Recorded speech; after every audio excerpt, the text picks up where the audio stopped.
जय श्री कृष्ण। जब आधी रात को चांद अपनी मध्यम रोशनी फैलाता है, तब कुछ जन्म दिव्यता लेकर आते हैं और कुछ जन्म इस धरती का भाग्य बदलते हैं। ये सिर्फ एक जन्म नहीं था, ये सृष्टि के संतुलन की पुनः स्थापना थी। ये वह क्षण था जब अंधकार के बीच रोशनी ने आंखें खोली, जब अन्याय के साम्राज्य में न्याय ने पहला श्वास लिया और जब एक माँ की कोख से स्वयं नारायण ने जन्म लिया। आपके प्यारे और नटखट लड्डू गोपाल श्री कृष्ण ने जन्म लिया।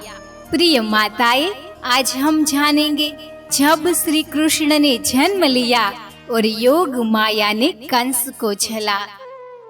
अब देव की माँ अपने 8वें गर्भ की प्रतीक्षा कर रही थी। कंस ने पहरे और भी कड़े कर दिए थे। हर क्षण डर और आशंका से भरा हुआ था। भाद्रपद कृष्ण अष्टमी की अर्धरात्रि थी।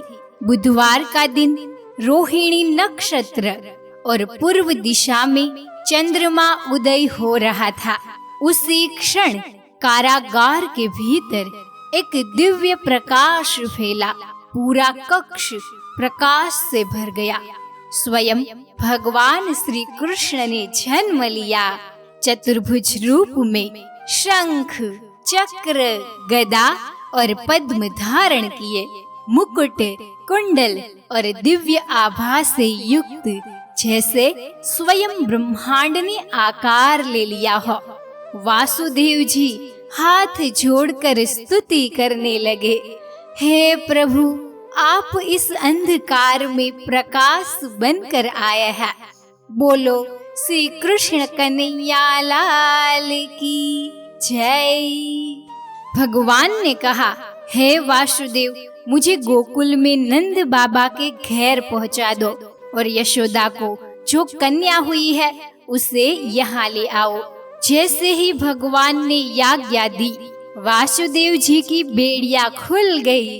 कारागार के द्वार अपने आप खुल गए। राक्षसों के पहरेदार गहरी निंद्रा में चले गए। यह सब योग माया की लीला थी। बारिश हो रही थी, बादल गरज रहे थे, पर स्वयं अनंत शेषनाग छत्र बनकर वासुदेव जी के पीछे पीछे चले।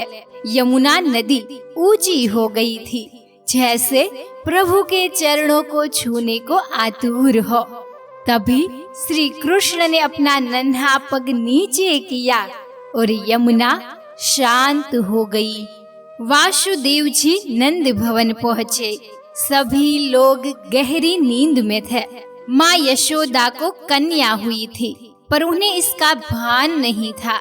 ये सब योग माया का खेल था। वासुदेव जी ने श्री कृष्ण को वहां सुलाया और कन्या को टोकरी में लेकर लौट पड़े। जैसे ही वे कारागार पहुँचे, फाटक अपने आप बंद हो गए। बेड़ियां फिर से बंध गई। पहरेदार जाग गए। कन्या जोर जोर से रोने लगी।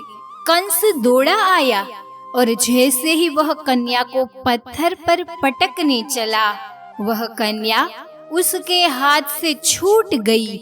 वह आकाश में चली गई और अष्टभुजा देवी के रूप में प्रकट होकर बोली, हे कंस, तुझे मारने वाला अब कहीं और जन्म ले चुका है, कहकर देवी अदृश्य हो गई।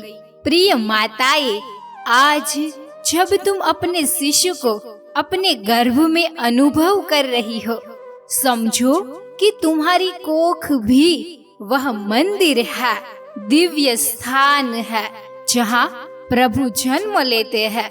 तुम्हारे विचार, तुम्हारा आचरण, तुम्हारी हर भावना तुम्हारे दिव्य शिशु के जीवन की दिशा तय कर रही है। अब एक क्षण आंखें बंद करो, अपना हाथ अपनी कोख पर रखो, महसूस करो जैसे उस रात देवकी माँ की कोख में भगवान प्रकट हुए थे, वैसे ही तुम्हारे गर्भ में भी एक दिव्य आत्मा पल रही है। जैसे वासुदेव और यशोदा को ईश्वर ने चुना, वैसे ही तुम्हें भी माता बनने का वरदान मिला है। अपने बच्चे को संस्कार दो, श्रद्धा दो, यह जीवन भी कृष्णमय हो जाएगा, सकारात्मक हो जाएगा। यह थी श्री कृष्ण जन्म की अमूल्य लीला, पर असली लीला तो अब शुरू होगी। अगले एपिसोड में जानेंगे नंद बाबा का आनंद, गोपाल के जन्म का उत्सव और ब्रज में पहली बार गूंजा नंद के आनंद भयो, जय कन्हैया लाल की। यदि आपको यह कथा अच्छी लगी हो तो कमेंट में जय श्री कृष्णा जरूर लिखें। वीडियो को लाइक करें, शेयर करें और अगली कथा के लिए हमारे साथ जुड़े रहिए।